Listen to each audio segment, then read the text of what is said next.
요한계시록 연구 제16장 아마겟돈 전쟁 시작하는 이야기. 지구상에 중요한 전쟁이 있을 때마다 아마겟돈의 경고가 있었다. 최초로 원자폭탄이 일본에 투하된 후 아마겟돈의 그림은 더욱 구체성을 띠게 되었다. 어느 날 모든 왕들이 아마겟돈이라는 곳에 모여 일대 결전을 벌이게 되고 대량의 사륙과 함께 인류는 멸망할 것이라는 상상이다. 아마겟돈에 대해 서너 개의 다른 해석들이 있다. 첫째, 많은 책들과 소설과 영화들이 아마겟돈을 지구 최후의 대전쟁으로 묘사하고 있다. 지구상에 있는 두 적대 세력의 싸움으로 지구가 멸망하는 지구 최후의 대전쟁이라는 것이다. 둘째, 한때 이슬람 세력인 터키와 기독교 국가 간의 대전쟁으로 보는 시각이 우세했었지만 맞지 않는 것으로 판명되었다. 셋째, 서점에 쏟아져 나오는 다수의 충동적인 종교 서적들은 아마겟돈 전쟁을 중동의 어느 지역에서 남진하는 러시아의 세력, 북방왕과 북진하는 아프리카의 세력, 남방왕, 그리고 미국과 유럽의 군사와 물밀듯이 쏟아져 들어오는 중국의 군사력이 함께 격돌하여 마침내 인류 최후의 날이 오는 것으로 설명하고 있다.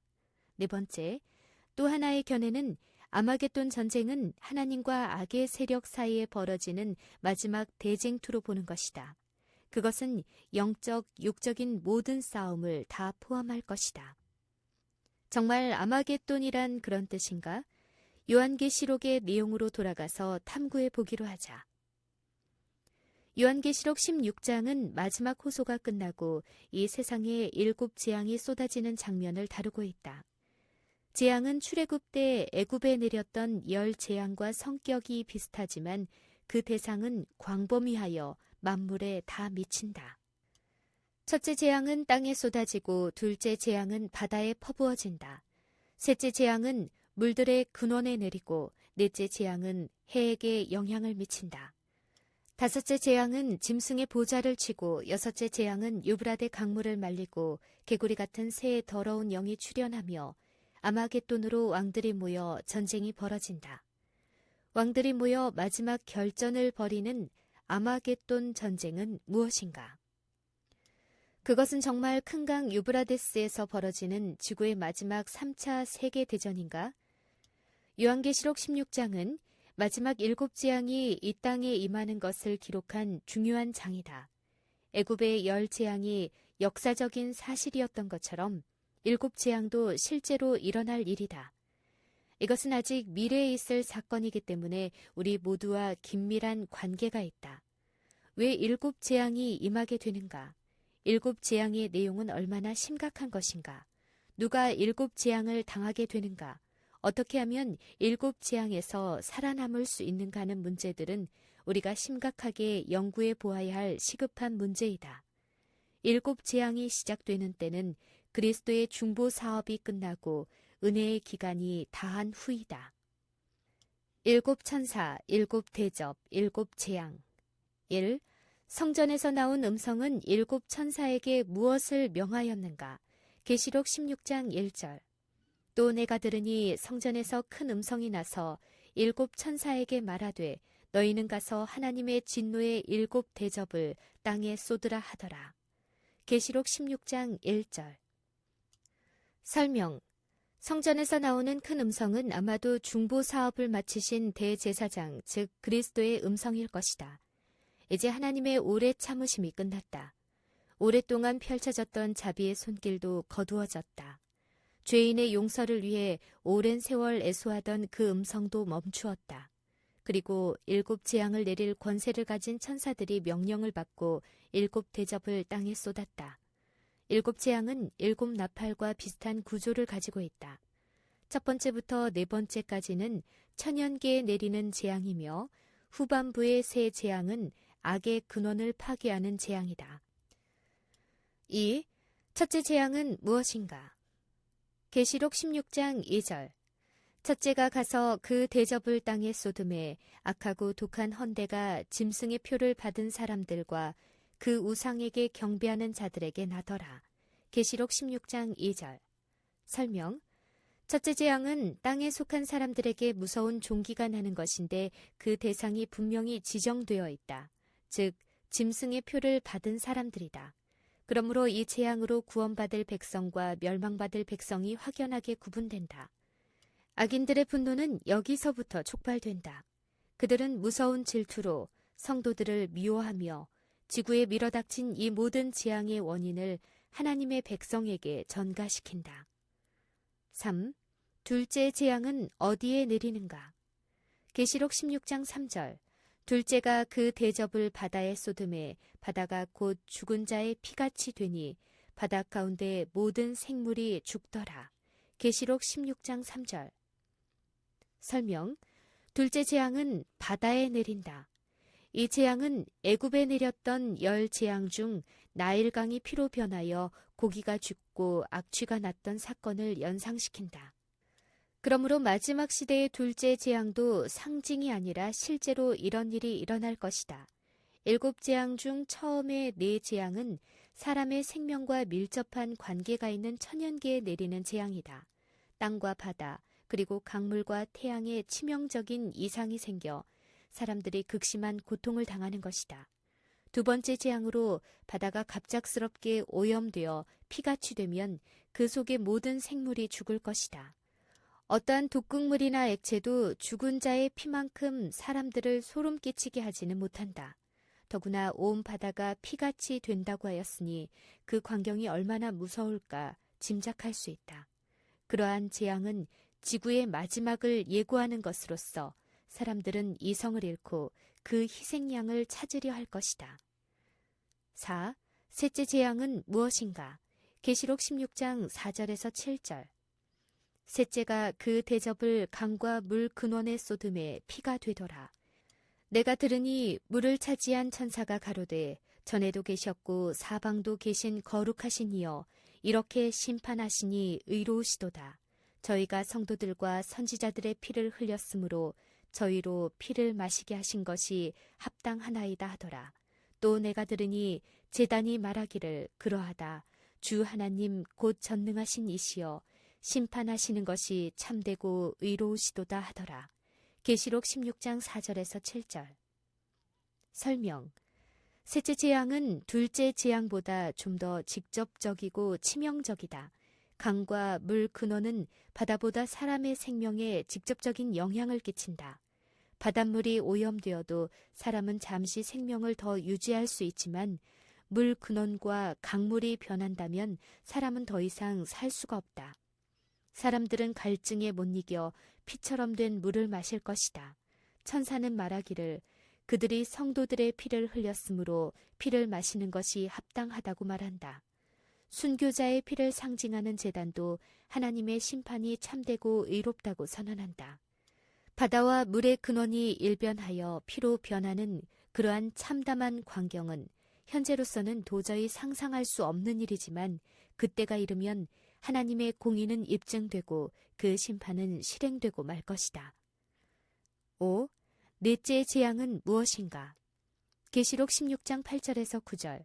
넷째가 그 대접을 해에 쏟음에 해가 권세를 받아 불로 사람들을 태우니 사람들이 크게 태움에 태워진지라.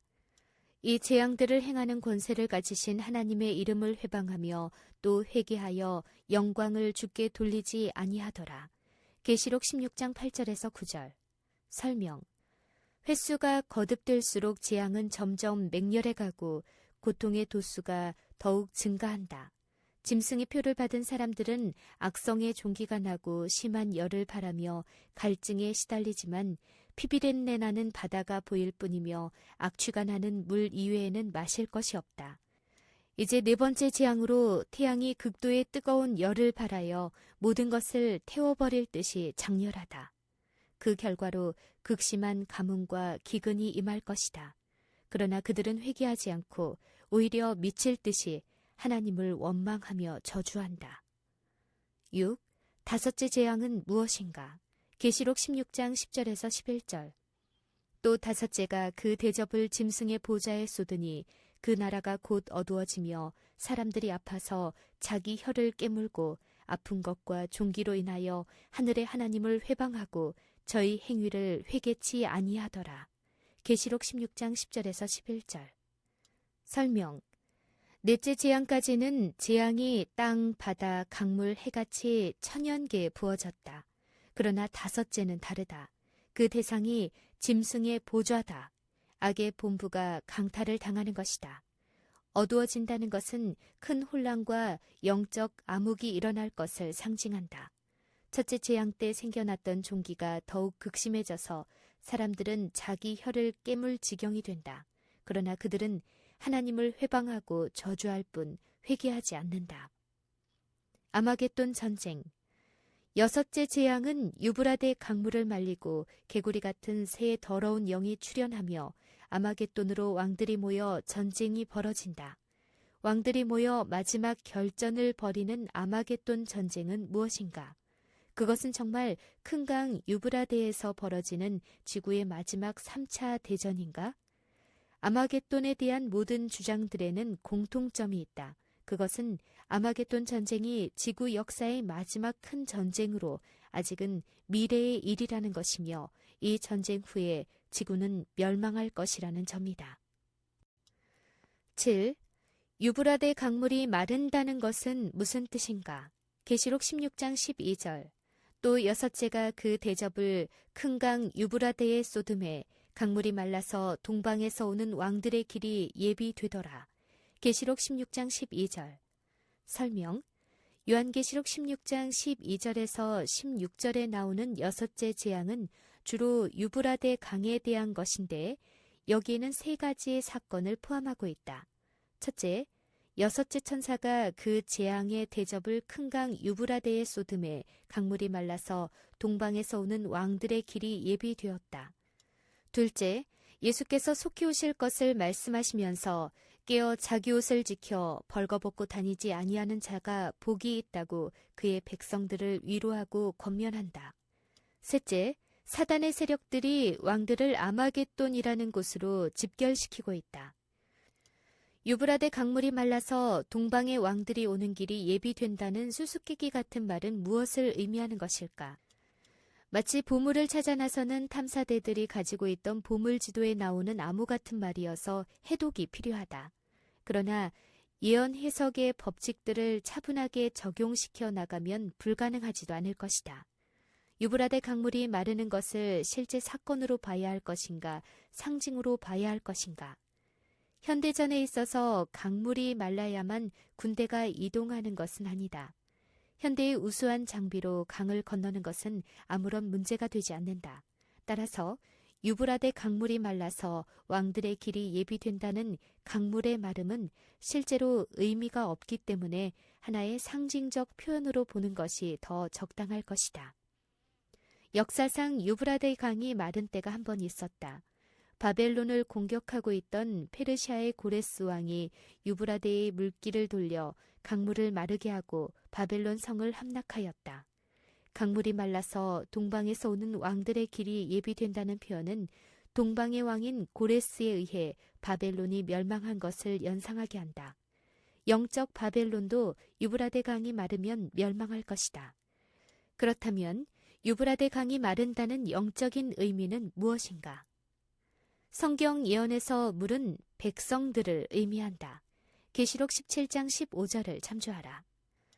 영적 바벨론을 따르는 타락한 백성들, 즉 물이 사단의 세력의 원천이었다. 현대의 바벨론은 상징적인 유브라데강, 즉 그를 따르는 백성들과 나라들의 지원에 의존되어 있는데 이 물이 마르는 것이다. 그것은 그의 지지 기반인 백성들이 현대의 바벨론의 환멸을 느끼고 떠나고 배반하는 것이다. 요한계시록 17장 16절에 보면 음녀를 미워하여 망하게 하고 벌거벗게 하고 그 살을 먹고 불로 아주 사르리라고 하였다. 이것은 하나님께로부터 나온 것이었다. 하나님께서 보내신 천사가 유브라데 강을 마르게 하는 것이다. 동방에서 오는 왕들은 누구를 말하는가? 첫째는 단순히 지리적인 의미로 유브라데 강의 동쪽에 있는 나라들을 의미한다고 볼 수 있다. 그러나 강의 동쪽에 중요한 나라가 없고 또 유브라데 강을 상징적으로 생각한다면 동방에서 오는 왕도 상징적으로 해석해야 할 것이다. 바벨론 멸망 당시 동방에서 온 왕은 고레스였다. 동쪽은 하나님의 보좌가 있는 곳을 상징하고 있다. 계시록 7장 2절을 참조하라. 그러므로 유브라데 강이 마른 후 동방에서 오는 왕들은 아마도 재림하시는 그리스도와 그를 따르는 무리들을 말할 것이다. 8. 새 더러운 영은 무엇을 말함인가? 계시록 16장 13절에서 14절. 또 내가 봄에 개구리 같은 새 더러운 영이 용의 입과 짐승의 입과 거짓 선지자의 입에서 나오는 저희는 귀신의 영이라. 이적을 행하여 온 천하 임금들에게 가서 하나님 곧 전능하신 이의 큰 날에 전쟁을 위하여 그들을 모으더라.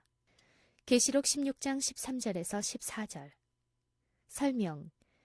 개구리 같은 새 더러운 영이 용의 입과 짐승의 입과 거짓 선지자의 입에서 나오는 저희는 귀신의 영이라고 했다. 그 영들이 이적을 행하여 온 천하 임금들을 큰 날에 전쟁을 위하여 모은다는 것이다. 새 더러운 영의 정체는 무엇인가? 이것은 악한 세력의 삼위일체이다. 용은 사단이다. 짐승은 사단의 하수인으로 전락한 배도한 종교적 세력이다.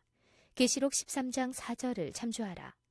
거짓 선지자는 강신술이나 짐승과 연합하여 짐승의 표를 받은 개신교의 연합 세력을 말한다. 이 사단의 삼중 세력이 왕들을 끌어모아 전능하신 하나님을 대적하게 만든다는 것이다. 9. 어떤 사람들이 복이 있는가? 계시록 16장 15절. 보라, 내가 도적같이 오리니 누구든지 깨어 자기 옷을 지켜 벌거벗고 다니지 아니하며 자기의 부끄러움을 보이지 아니하는 자가 복이 있도다. 계시록 16장 15절. 설명. 도적이 올 때 누구도 예측할 수 없는 것처럼 재림의 시간도 아무도 모른다. 예수께서도 친히 말씀하시기를 그날과 그때는 아무도 모르며 하늘의 천사들도 아들도 모르고 오직 아버지만 아신다고 하셨으며 때와 기한은 아버지께서 자기의 권한에 두셨으니 너희의 알 바 아니라고까지 말씀하셨다. 마태복음 24장 36절, 사도행전 1장 7절을 참조하라. 그렇게 아무도 모른다, 뜻밖의 사건이다라는 예측 불가능의 측면에서 도적의 비유가 사용된 것이다. 왜 도적이 오는 것이 뜻밖의 사건이 되는가? 첫째는 도적이 밤중에 예기치 않게 오기 때문이며 둘째는 주인이 잠들어 있기 때문이다. 첫 번째 이유에 대해서는 우리가 아무것도 할 일이 없다. 그러나 두 번째 이유에 대해서는 우리가 할 수 있는 일이 있다. 즉 깨어있으면 되는 것이다. 그래서 바울은 다른 이들과 같이 자지 말고 오직 깨어 근신하라고 간곡히 권면하고 있다. 데살로니가전서 5장 6절을 참조하라. 이렇게 마지막 사건들이 벌어질 때 깨어 자기 옷을 지켜 벌거벗고 다니지 아니하며 자기의 부끄러움을 보이지 아니하는 자는 복이 있을 것이다. 10. 아마겟돈은 무엇인가? 계시록 16장 16절. 새 영이 히브리 음으로 아마겟돈이라고 하는 곳으로 왕들을 모으더라. 계시록 16장 16절. 설명. 새 더러운 영이 아마겟돈이라는 곳으로 왕들을 모았다고 했다는 것은 무슨 뜻인가? 아마겟돈은 도대체 어디인가? 여기서 문제가 되는 것은 아마겟돈이라는 지명이 실제로는 지구상에 존재하지 않는다는 사실이다. 헬라어와 히브리어 학자들은 요한이 이 말을 했을 때 그의 생각 속에 있던 히브리어 단어는 하르 무깃도, 즉 무깃도의 산이었을 것이라는 견해를 내놓고 있다. 그러나 난점은 수억의 군사들이 어울려 지구 최후의 전투를 벌이기에는 산은 적당치 않다는 사실이다. 그러므로 우리는 아마겟돈이 실제로 전쟁이 일어나는 장소를 말하는 것이 아닐 것이라는 결론에 도달한다.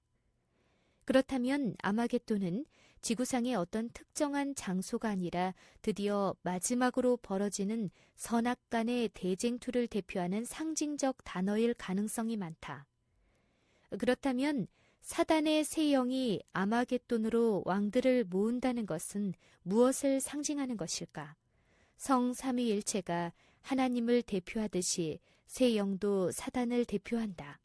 사단이 아마겟돈으로 왕들을 모으는 것이다. 왜 모으는가? 재림전 마지막으로 그의 세력을 총집결하여 하나님께 대적하려는 것이다. 최후의 일전을 준비하는 것이다. 그리하여 두 삼위일체 간의 싸움이 벌어지는 것이다.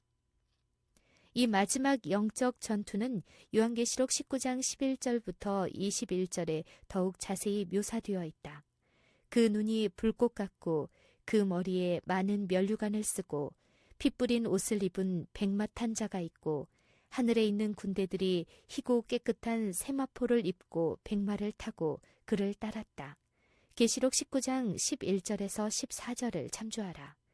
그때 짐승과 땅의 임금들과 그의 군대들이 모여 그 말탄 자와 그의 군대로 더불어 전쟁을 일으키다가 짐승이 잡히고 그 앞에서 이적을 행하던 거짓 선지자도 함께 잡혔으니 이 둘이 산채로 유황불 붙는 못에 던지웠다. 계시록 19장 19절부터 21절을 참조하라. 11. 일곱 재앙이 내릴 때 무슨 일이 일어났는가? 계시록 16장 17절에서 18절. 일곱째가 그 대접을 공기 가운데 쏟음에 큰 음성이 성전에서 보좌로부터 나서 가로되 되었다 하니 번개와 음성들과 뇌성이 있고 또 큰 지진이 있어 어찌 큰지 사람이 땅에 있어오므로 이같이 큰 지진이 없었더라. 계시록 16장 17절에서 18절. 설명. 일곱째가 그 대접을 공기 가운데 쏟았다는 것은 그 재앙이 전 세상에 미칠 것임을 말하고 있다. 공기는 이 세상 어디에나 있기 때문이다. 큰 음성이 성전에서 보좌로부터 나왔다. 이 구절로 보면 보좌는 하늘 성전에 있으며 보좌가 곧 하늘 성전의 중심이라는 유추가 가능해진다. 그러므로 보좌에서 나온 이 큰 음성은 당연히 하나님의 음성일 것이다. 되었다는 말은 헬라어 게고넨으로 다 이루어지고 끝난 것을 뜻한다. 이제 은혜의 시기는 끝났다. 하나님의 오래 참으심도 끝났다. 이제는 악의 세력에 대한 맹렬한 진노와 심판이 남아있을 뿐이다. 보좌로부터 나오는 큰 음성은 천지를 진동시키는 뇌성과 함께 역사상 유례를 찾을 길 없는 큰 지진을 일으킨다. 이것은 문자 그대로 세상의 종말을 의미하기도 하지만 새 더러운 영의 부름으로 아마겟돈에 모인 왕들의 세력을 산산이 깨트려 버리는 하나님의 진노의 상징이기도 하다. 이것은 바로 큰 바벨론의 파멸을 가져오고 사단의 삼중 세력은 무너지고 만다. 바벨론의 멸망. 12. 하나님의 음성과 큰 지진으로 바벨론은 어떻게 되는가? 계시록 16장 19절에서 21절.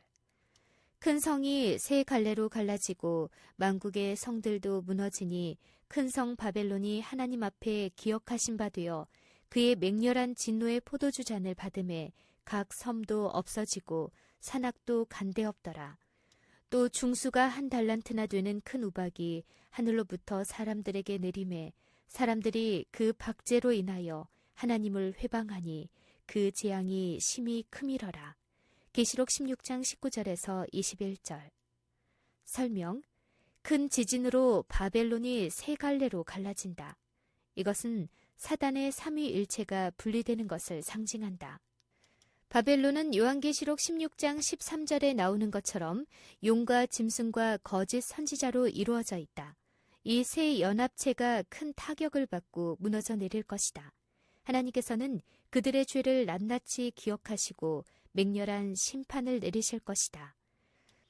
만국의 성이란 지상에 배도한 종교적 조직체들을 성으로, 그들의 동맹을 성들로 해석하는 것이 일반적이다. 그 모든 것들이 무너지는 것이다. 무게가 한 달란트나 되는 큰 우박이 하늘로부터 내린다. 지진은 땅에서부터 솟아나는 재앙이고 우박은 하늘에서 쏟아지는 재앙이다. 인간의 모든 물질적인 것들과 자랑스러운 건축물들이 한순간에 무너져 버릴 것이다. 그러나 이 무서운 하나님의 진노를 보면서도 악인들은 회개하지 않는다. 오히려 하나님을 원망하고 증오할 것이다. 명상할 문제.